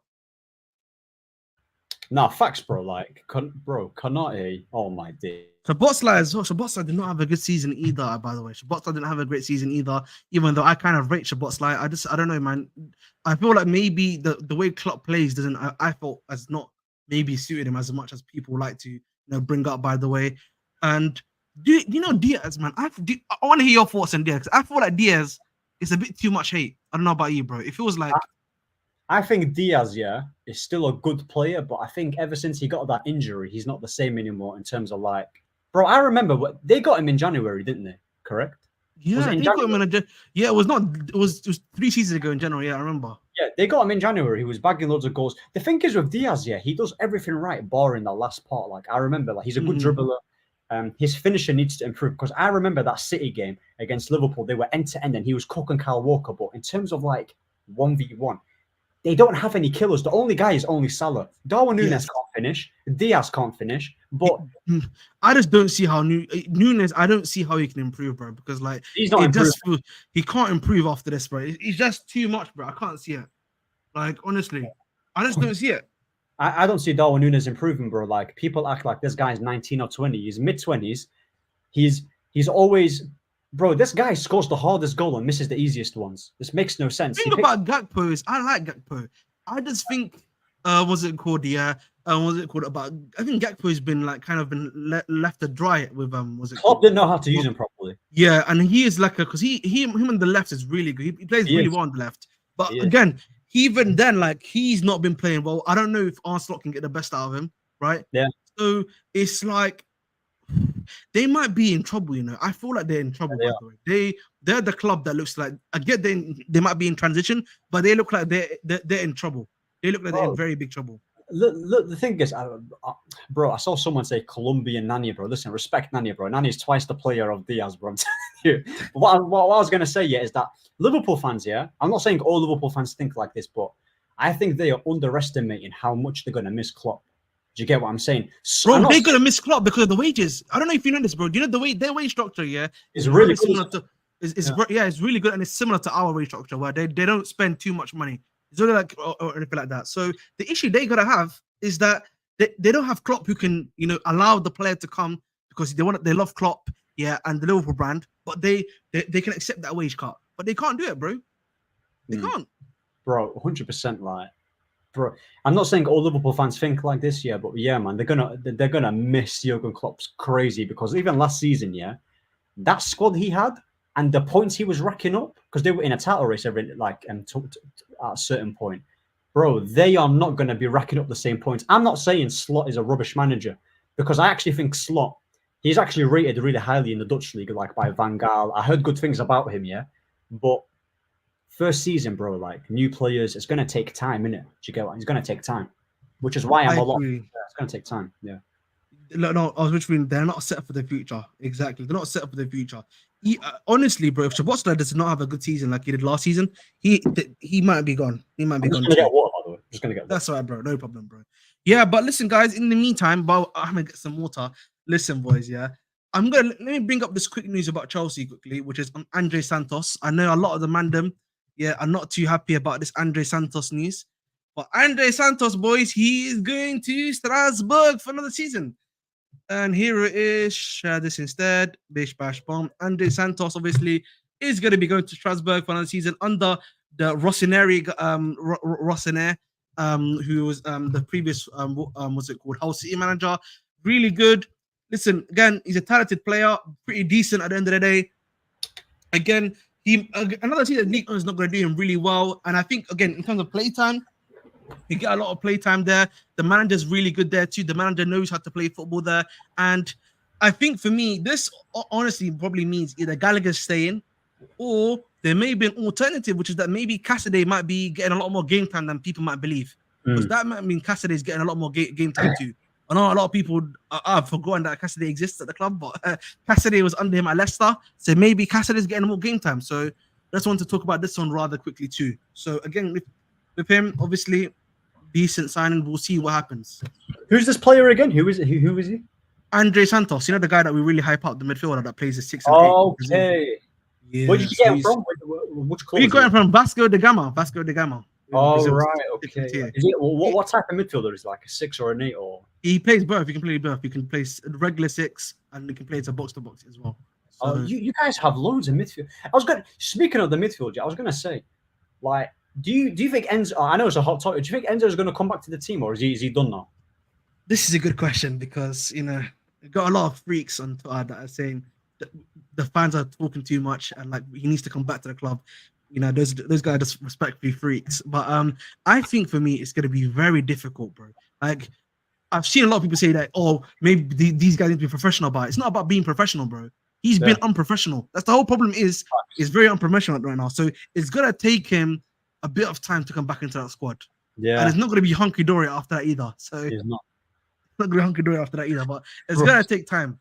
It's gonna take time. So we're gonna have to see what happens with him. But if they don't accept him, I think the issue is, Jared, Suarez and Terry's came back, but the problem is that was a different time. That was a different time. Pre-social media, I would even add to an extent, because Suarez is just on the edge of like social media, but this is a bit more different. And the thing about was mad as well. the Suarez one was crazy. Suarez was doing a lot of crazy stuff, biting people, being racist. He was doing too much. That guy was doing way too much, by the way. Yeah, the issue with both Suarez and Terry is that his teammates backed him. Both of the times, his teammates backed him.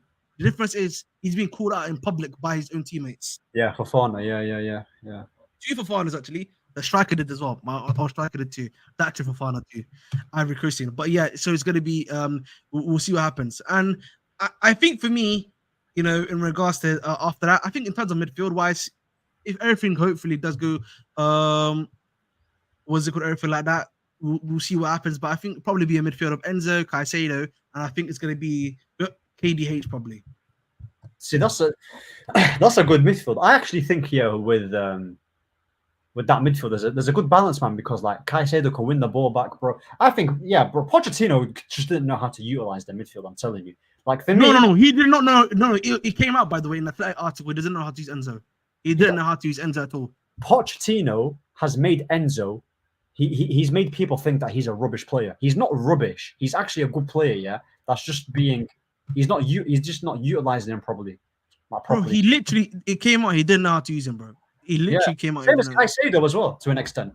Bro, Poch does not know how to use technical football. That's all it is. Bro, Pochettino, man. That guy, man's doing the same thing as Ten Hag, bro. Like them type of flipping running players. The problem is, bro, and I've said this before. That type of running only works for certain. Certain thing like Klopp. It can work for Klopp because he's doing a gegenpress. Everyone is doing it. Yeah. But the problem is when you bring in guys that are more, when the vast majority of your squad is technical players, they don't work like that, bro. They can't do the running thing all the time. They can't do the running thing. And then you saw how many injuries you got because of that. And listen, I can't believe I was having arguments here on like panels about, how can we be against players running? And I was like, I'm not against players running. It's just that players have different body types. Like, what are we doing here, man? Facts. What are we doing? Man, I train Enzo Fernandez like Jordan Henderson, you know. Yeah, that's what I was saying. Like, what is going on? Caicedo was moving like he was by himself on the island. Like, what are we doing, bro? Bro, that is mad, you know. That is mad. Caicedo, you would say Caicedo was more of an 8, wouldn't you? He's more of an 8. Would you not say that? Caicedo is a box-to-box, bro. He's just a box. If he's a box-to-box 8. Bro, if you saw him in Copa America, bro, played that position to perfection, bro. He's quality. Honestly, bro, why are you not getting Hincapié, by the way? Hincapié is really good, would be a good buy for you. And play left back. Hincapié. Yeah, bro. When it comes to that, bro, my brain don't know. Man, listen, man. Chelsea have forced me to become a scout. So listen, scouting everywhere, man. I'm scouting everywhere in the English league. You know what I mean? French league, German league, Spanish league. I got scouting departments everywhere, man. I got a Spanish scouting department. I've got a scouting department everywhere, bro. Listen. Maybe you could get a job in the United team, bro. I'm telling you that. Bro, I'm telling you, bro. If you ask chat, listen, I scout way too heavy, man. I've been like I feel like I'm like the FM scouts, the 5-star FM scouts that you can get in FM. Oh yeah, when you're hired on that, yeah. You're the hired to do scouting department stuff, honestly. But no, you know what? Yeah, I'm gonna stick because listen, because I'm a nice guy. Hincapié is a great option. Bayern Leverkusen. He's also Ecuadorian. Can play left back, can play left centre back too for you because I know you're looking for left centre back, right? If I'm not mistaken. Yeah, right? yeah, we are. Can do that for you. Can even invert as a CDM in midfield too. Very good at that one too. So I'm surprised. Now that's a shout, you know. That's a shout. But you know who I think we're trying to go for instead? Branthwaite. Because you know what it is. Do you still think he's still going back in for him? Do you still believe he gonna? Branthwaite, I heard that because Everton's financial takeover has failed, yeah, they're trying to. I know Chelsea are trying to buy the Brazilian club off of 777, by the way. So I know that one. Yeah. Go ahead. Yeah. Now, but what I was going to say is that because Branthwaite, I've not seen much of Branthwaite like that. Yeah, I don't think he's like amazing, like wow, yeah.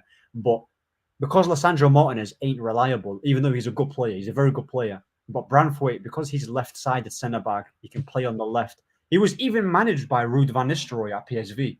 So, yeah, I don't know if you knew that, by the way, but at PSV, he was their centre back under Ruud. So it wouldn't surprise me. Oh, yeah, that's crazy. I didn't know that he was at PSV. You know. Listen, man, listen, Ruud's I watched Ruud's season as well. I forgot he must have been there then. Bro, he was coaching. He was coaching Branthwaite and Javi Simons as well. And he coached Madueke. I know he coached Madueke for 6 months as well, and his replacement to Johan Bakayoko. Exactly, yeah. So with Branthwaite, the problem is with him, is that Everton are demanding too much money, and United, it says that they will not go above 55 million. So that is the price we're going for him. No more than 55. Even though I think that's still quite a lot of money, but in terms of profiles there, because they want someone to cover for Martinez and also play on the left. So yeah, man, that's why I would have rathered Calafiori instead of Branthwaite. That's why I wanted Calafiori. I'm telling you, obviously Calafiori is off the table, but Hincapié, bro. It's a buy. Yes, I'm a watch him. You know, Hincapié, is that his name? Hincapié, yes. Yeah, I talked about that yesterday at Dimas. Yeah, I think like apparently we're getting Vasco da Gama. So that's number 3. That's a Brazilian club in like the top division that produces a lot of talent. Okay. So you know how Chelsea doing the multi-club model. That's what they're trying to do. Oh yeah. Yeah, no, I heard that. I think that's not too bad, Alexander. Honestly, let's talk about one more topic before we finish off. Yeah. And Manchester City. You know, listen. I put this question into like the Never Far group chat. Yeah, and one of my mates Joey was like, they brought Santos, they brought Savio, and I was like, yes, they brought Savio, but Savio is like a part of them. That's not going to cost them too much. That's like a low key signing. I was like, do you think the 115 charges are very, very strong and it's scaring them from doing transfer market work? Bro, they are I've been thinking that this summer, I was like, they usually get their deals done really fast. Like, usually like, I'm very interested. Like, what's going on? Like, Bro, they're shook, I'm telling you. They're shook because, there was a guy that they were trying to threaten you because he was going to release the emails. I don't know if you remember, there was a guy that he's got emails. He went to jail. He went to jail, by the way, too. He's willing to release more emails as well. I know who he is. That's crazy, yeah. The thing is of Man City, yeah, is that you just said it now, like they don't mess around in the transfer market. And if as good as they are, they still need signings. Like KDB is looking on the decline. Who else? They still need wingers. They need a right. I know they got Savio. I mean, left. Who are their centre backs? I mean, yeah, Akanji is good to be fair, but right back, Kyle Walker's rubbish. He's not that great. They need a new right back. I heard Lewis Nation. Bro, I even heard the goalkeeper Ederson's off to Saudi or something. They're trying to. Yeah, he's going to Saudi, bro. He's trying to get generational wealth now, man. That's what he said. All the players are running away from the flipping allegations, bro. I'm telling you. I'm telling you, bro. By the way, yeah. I genuinely feel because like big up to my guy. Who was it that said big up to my guy Mark. He said the court trials in November. I think for me, by the way. Yeah, and remember, they can't actually appeal this court trial. By the way, this is not appealable because this is from an advisory point. So for me, I know a lot of you Man City fans are like, not saying stuff like that, but like, I've made the point, by the way, that I think for me, they might be in a lot of trouble. They might be getting a big charge. I don't know if it's gonna be relegation. There's gonna be heavy point loss. What else am I? Well, what else? Probably going to be a lot of transfer bans. Like maybe it's 2 to 3 seasons of transfer bans stuff like that. But they're gonna get the craziest stuff that ever happens to them, bro. Because Of course, bro, I don't like know, but I remember Everton, they got like a point deduction. I'm pretty sure, no, Everton or something. remember Everton only broke one, I think, and they only got what, like a 10-point deduction. Yeah, City should be, bro, scrap all their titles away from them. I'm telling you. Bro, bro, I'm telling you, bro, they got 115 charges. Yeah, Yeah. realistically, they're not gonna get all 115 onto them. But No, even if they get like 50%, that's like bro. that's if I'm off my head in like 120 divided by 26, that's like roughly 50 something, roughly. Yeah, Yeah. it's gonna be ridiculous. Like they can't escape, bro. They actually cannot escape, bro. They can't. You can't let these guys escape from that, bro. They've been You can't. escaping for too long, and what annoys me with City fans is like they try to dismiss. But you know what it is, yeah. If it was one allegation, then okay, but 115 allegations. Too much needs to happen for you to get like too much must have happened, bro. Like something is definitely fishy going on. It's not even because I don't It like won't be City. 30, by the way. I disagree that it will be 30. It will be more than 30 points because 100, it would be, yeah. the issue you have on normal Rice Krispies AFC is that if one club is for one charge of like FFPs getting Yeah. what I think something like 6 or 7 or like points, then that means they've only essentially broken 3 or 4 charges. Then that's not possible. Yeah, because even I'm Yeah. pretty sure did Juve not get like a point deduction as well in the Serie A? They got completely. They went to Syria too. They went to league. They went to Syria B. Literally, they got relegated to the next league below them. So I think Man City, it will Or in either trouble. be they're in trouble. They are very much in a lot of trouble. Because they tried to get Paqueta, but because of what's happening with the whole book kick and the yellow cards, they not like they kind of went away from it or something. Mm-hmm. So, And he actually can play a whole season again, apparently, of EPL football. oh, can he? Oh well. Like, he got revealed. So, like while he's even being charged, which is also kind of crazy, by the way. Like, That's fishy. that is insane. You got evidence on him, but he's playing on the whole season of EPL football. Like, what's going on there? Bro. Nah, man. But honestly, I think with them, they are probably gonna get relegated. I think honestly, I can see relegation happening. Maybe people might say the trophy stuff won't happen, which is fair enough. But the relegation thing, I think, might happen. Bro, like I said, yeah. You know what it is with Man City, by the way. The thing is with them, even if they get relegated, they won't be missed, bro. There's a reason why so many rivals are like, I hope City win that title. It's because they don't want Arsenal to win it. They don't. There's no rivalry with them. There's no rivals with City, which is why, bro. I literally live in Manchester, yeah, and I'm still telling everyone that I value Liverpool as the first rivals, and then it's Arsenal, and then City, bro. You're like the third one. So City they think, bro, they just get too big for their boots, man. I'm telling you, bro. Even they won a treble, yeah. They won a treble, and it's still not getting talked about. I'm telling you, bro. Like the thing is, bro, they actually won the treble, and that whole summer season was so quiet. I couldn't believe it, bro. I was like, no, listen, let's not get twisted. I know Hamza's a Man City fan. I've seen a few Man City fans right here and there, but like, I'm so sorry to say this. I just don't see it, bro. Like, even like the new generation, when you speak to them, bro, they might like the players, but they don't support them. So it's like, that's the issue, bro. It's like they don't have like, I don't think the term natural fan base is correct, but it's just like, you can buy trophies, but you can't buy fans. Yes, you can't buy fans, bro. You can't buy fans, bro. Bro, I swear to you, man. Like, that's why, by the way, I find it really hard with Man City. Like, I don't see it. I don't see the mandem that are supporting them, hyping them, like, and everything like that. And like, the thing is about them, yeah. Do you know who? I was thinking about a football team that's like them. That's like that had that money, then afterwards like kind of fell off. Yeah. Give me an example. Like, they kind of remind me of like Lille. Lille had money. Lille, like, oh yeah, they've had Leon. Olympic Lyon's a good example. They literally, when they came in, that ownership came in, that I gave them a lot of money. They won a lot of trophies in a row. Now they're not so much remembered, Olympic Lyon, sadly. You know what I mean? Do you remember? You remember their talent, but not the club. Yeah, Leon. Leon had bare talent, bro. Isn't that where Hazard came, or was it Lille? Lille, that was Lille. Lille, yeah. Leon's had a lot of good Benzema. Benzema. Gusto is from there. I think Hatem Ben Arthur's also from there. Isn't I don't necessarily agree. I think Marseille's always had so much. Marseille's always had clout, bro. Marseille's had clout for generations. Even now they've got clout. That's the difference. What does that mean in buying?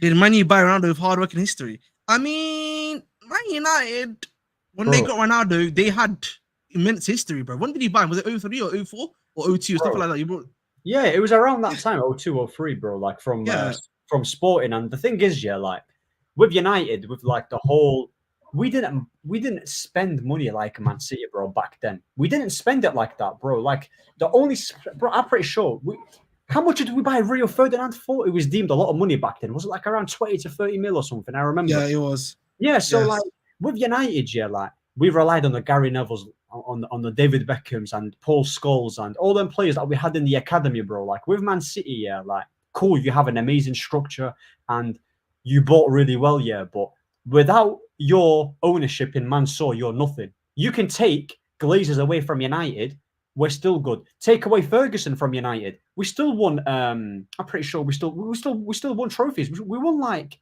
was it 8 Yeah. Premier Leagues without Fergie and one You won Champions League? EPLs before. Yes, yes, Yeah, yes. yeah, we've won EPL. So like the thing is, yeah, like this is you don't have City do not have a fan base. They do not have a fan base. They don't have a fan base. So, bro, I'm watching Man City in the Champions League, and I'm seeing bare empty blue seats, and I can barely get a game against United versus. I always make the joke that I've actually my brother's usually able to get what's it called? He's usually able to get tickets for this on uni days. So that's Oh, crazy. uni days, yeah, You've seen that, right? Last season, you could actually get like tickets for, I think, 15 quid on uni days at the club, if I'm not yeah. mistaken. And that's not even me being a desk. That you know what? If my club did that for me, bro, hey, I'm off to Stamford Bridge, bro. 5-minute walk, 15 quid. You kidding Bro. me? Bring it to me right now, bro. Listen, And also, like one more thing, let's- I saw this one thing on Twitter, yeah, talking about how like United are ruining the market because we bought Euro for 42 mil. Let me remind City fans of what the you market's bought. already broken. I'll be real. Not only that, the market is broken. You bought how much? Gavardiol was a lot of money. He was around 80 mil. Mateus Nunes is a player who doesn't get talked about, who's been a flop for 53 mil, and Jack Grealish you bought for 100 mil. So it's not like Man City, like as much as you buy well, but bro, you have overspent on players too. Well, let's not lie, and there has been flops. So yeah, man. No, I hear that. No, but start saying we're not. I think the thing is, I think the point that I think Ahmed's making is that when United were doing this stuff, right? Yes, they were spending money, right? But I think the thing with City was, I think the level of money that was being spent is the thing. You know what I mean? Even you can, right? We've only been able to do that, I think, 2 times or 1 time in the season, right? They were able to do that because they were doing 250 or 260 million per season under Pep. It was relentless. Relentless per season, bro. It was T50 million, T50 million, T50 million, T50 million to correct errors every single time. I want people, yeah, to go look at the last Premier League we won and look at that lineup and look at the plays we won it with. Look at the plays we won it with. Tom Cleverley on that. Come on, man. Come on. Like, nah, bro. It's the level of rate that they do it at. That's what I'm saying. Yeah, exactly. Yeah. But listen, boys and girls, I'm literally 2 away, yeah, from 650. Come on, guys, literally, yeah. Come on. Let's get there. Have you got anything else you want to talk about, Ahmed? Because there's anything you've got to get off your chest that you want to ask me, or even ask the chat in general about the league this season? You know what? Yeah, I'm just trying to think. I'm just trying to think. In terms of the league, yeah, I was going to. Yeah, speaking of what's it called with Arsenal, yeah. Do you think that if they do not win anything next season, but they still play this pretty football, do you think they should pull the plug on Arteta and be like, it's done now? I felt like they should have pulled the plug this season, to be honest. It should have been this season that it happened. Because there's been 3, he's had 3 seasons where essentially he's missed a target already.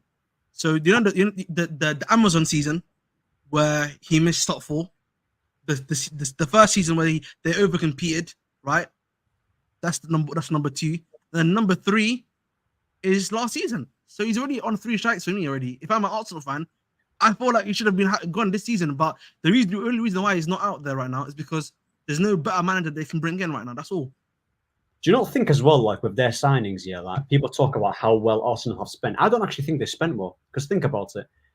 Yeah, Rice had like an okay-ish season and he looked good, even though I don't rate him like that. But you bought Rice for 100 mil. They bought Havertz for 70 mil. They bought Jesus for around 40 to 50 mil. Do you not find it kind of hilarious how they bought 2 forwards, yet they still need a striker? They bought Declan Rice into thinking he was going to be the number 6, but he operates better as an 8. So they still need. Do you not think that they've spent a lot of money on bro? And like, bro, they still need a lot of positions at dressing. So I don't think they've spent smartly, you know. So as good as Edu has been doing as of late, I don't think that they've improved in their attacking aspect, bro. They still need a striker. The spending in the attacking market has not been so great from them. Exactly. Like, again, a lot of the guys they've relied upon, I think, except of Odegaard, I would argue, and Trossard. Yeah, right? yeah, that's true. They've been homegrown guys. Martinelli, they brought homegrown. Saka, homegrown, essentially, right? Only like again, like Gabriel Jesus, bro. Anyone could have told you he was not going to be a number 1 striker for you. That guy's a winger. Same with Havertz as well, which I've repeated before. And like even now, they need a 6 now, if you're being honest, right? Because like they've said Rice is now an 8, even though you brought him to be a 6 as well. Jorginho is a good player. Let's not go to you know, I rate Jorginho. I thought Partey was leaving, but it seems he might be staying for another season. But he's obviously got the plus sign on him as well because he's quite injury prone. And the thing about them, their bench is not good either. I think the issue they've always had is their bench, and I've always said to them, you need to improve your bench options because Gabriel Vieira not so great, and Nketiah coming off the bench for you for a striker. My word. Who else is on their bench? ESR. ESR. Yeah, the weird thing about ESR, I think ESR is talented, but I don't know. He's going Palace, no? He's going. I think he's going either Palace or Fulham. He's going to, but we'll see. Maybe if it was Arteta that's holding him back or not. But I thought he was talented, but it seems he doesn't work there. Reece Nelson, I don't know why they gave him a new contract of 100K a week. That still to this day does not make any sense to me personally. Yeah. And then obviously Ramsdale's, I don't know, fell off a cliff after he's been. They sold their best goalkeeper, in my opinion. Yes, Emi Martinez got. I don't know why they let Emi Martinez go. That like for me, that was the big stupid move. Big stupider move. No facts, bro. Like, bro, it's 100%. No, because like for me, yeah, like I was just talking about the whole Declan Rice thing, and people like say, "Oh, you know how like everyone says agenda, and that." But bro, the thing is, is that people they keep saying to me like, "Oh, he's," you know how they were comparing him to Rodri, and then they were saying he's the best this and he's the best that. We saw him play for England, and he was not good at all. Yeah, I think with Declan Rice, that he's basically Arsenal's version of Jordan. He's basically Liverpool's version of Jordan Henderson in a sense. You remember when Klopp was playing him and Jordan Henderson looked okay-ish, but you take him out of that system, he looks a bit stinky. I think they're two similar players. I don't know, man. I don't know if that's wild to say, but for me, slightly, because I think for me, with Rice, I think Rice is a good player. I think the issue with Rice is how do you use him? He for me is a great ball carrier and he's great defensively in terms of like actually breaking up play. He can do that job for you, right? But the issue is you need to pair him with a guy that can move the ball forward. That's the issue because he's not a proper 6. He's at 8 for me. Rice is really like a defensive 8, box-to-box defensive 8. That's what he actually is. But the issue you had was that they brought him to be a 6, which was did not make sense to me because I was like, why are you bringing him to be a 6? Because he doesn't work as a 6, bro. Yeah, because that's all it is.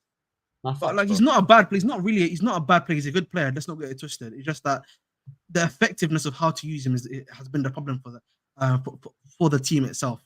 Yeah. No, I heard that. No, listen again. I think Havertz has been all right for you, but he's not been pulling bricks apart, bro. Listen, Jackson, a guy that's worse than us, is the one that's not done so well. So like, what are we doing, bro? But it is what it is. But you know what? Yeah, I'll let Ahmed come back in quickly, and then we literally gonna close out. So I'll give you the last 5 minutes. If you guys want to ask us any questions, please make sure to do so in terms of like questions and stuff, right? And let us know what you got. So listen, we move on that one still because like, listen, honestly, it's been a great having you. Oh, he switched it. Fair enough. All right, bro. We are gonna close out. We're just gonna ask one more. We're gonna ask you guys 1 or 2 more questions. We're just gonna let you guys do, and then we're gonna be, closing it out. Of course, He stays fit, wins tackles, and gets goals, bro. But he got 14 goals for you, bro. If we're being realistic, bro, Havertz, that's basically what you should be expecting from a guy that started on the bench for you. If we're being realistic, right? That's not a starter. That's not a starter for you, my brother. Jackson's world class. All right, let's chill out. Come on, we're doing too much. All right. Who finishes higher, Chelsea next season or United? I think we'll finish around the same, 3rd or 4th, I think, between the two of us. That's just my take. My take is that you're going to finish between 3rd or 4th. So big up to my guy Ike. But yeah, again, like listen, I'm not a Havertz hater, by the way. I'm a Havertz fan. Havertz, they're not. 1 second, bro. Havertz got 12 goals in the league, if I'm not mistaken. No, I'm so certain that Havertz stats. Let me see, but I'm so certain Havertz got like less goals than thingy. Come on, where are you? Arsenal. Yeah, Havertz got 13 goals last season, 7 assists, and Nico Jackson. Did he get it as well? Yeah. He got 14. So yeah, he got 14 goals, 5 assists. Come on, bro. Listen, I'm not even trying to violate. I'm very honest when it comes to statistics. But listen, I think, that's pretty much it. Do you think you're going to be getting any transfer news tomorrow? I think we're gonna get Rabiot, soon. I think we'll get Rabiot. Yeah, because you were meant to get him last season, if I'm being honest, right? You were meant to actually get him last season too. Yeah, I think we'll get Rabiot and then probably a fullback. I can see us getting a fullback, man, because I see us selling Wan-Bissaka. So I think there's going to be more signings, but for me, more outgoings are happening, bro. Listen, I'm telling you, Ahmed, when we sell McTominay, I'm gonna do 20 backflips in my house, bro. I'm gonna be so happy. Did you get what I'm saying? My God. Oh my God. Listen, that guy needs to go. Do you know how patient I've been waiting for that guy to dip? I'm telling you, man. Oh my God. Wait. What? Don said Chelsea challenge. Are we sure that's like legit that he said that? Because like that's crazy if it's true. There's no way we're tied to challenging next season, by the way. I want it to be known. Let me get that straight. We are not tied to challenging next season. Anyone that tells you otherwise is telling you a big source of donkeys, mate. They're telling you absolutely rubbish nonsense. You know what I mean? That's absolutely rubbish, by the way. So listen, I ain't doing that. But listen, where can they find you, my brother? Where can they find you? Listen, by the way, appreciate for having me on, and the chat has been amazing. I fully enjoyed the stream. Yeah, big up to you, Ahmed, as well. Every time, I'm always available in it. Like I'm always available to jump on anyone's stream. You can find me on AA United TV on my YouTube. I've not uploaded in quite a while. Yeah, I've just been busy with like certain things. Yeah, so but yeah, AA United TV is the YouTube channel. It's literally in the comment as well. If you just literally look at the YouTube video, I already plugged in at AA United. If you tap it, his YouTube channel comes on straight away. So come on, big up. You guys a favor. But listen, hopefully we hit the 1K soon. But you can also find me on TikTok, Ahmed MUFC7. That's when I do my best, rattling the rivals as I do. But yeah, this guy, bro. Fair enough. You kill me, man. But fair enough, bro. Fair enough. Listen, I will say this quickly just for people to know. Listen, of course, man, we'll make sure. Listen, you know what? Yeah, I'll speak of Ahmed. It would be great to have a show that's like Chelsea Arsenal show, man. I'll make sure to get that sorted out, man. Maybe on like a weekend, Saturday or Friday, stuff like that. We'll sort it out for sure. I'm done. Listen, guys, as always, you guys know I've been your host with the most, the British T58. We'll probably be back here tomorrow at 11 p.m. If there's no Chelsea news, I'm hoping my graphic card works still because the USB to USB has been broken. Which is why, because I've been playing FIFA career mode like on Legendary recently. But if not, we'll just play some. If not, we'll just do some Chelsea talk, and I'll do buy, keep, and loan. So sell, keep, and loan because I haven't done that recently for the players that we currently have because there's too many guys. But as always, you guys know who I am. I've been your host.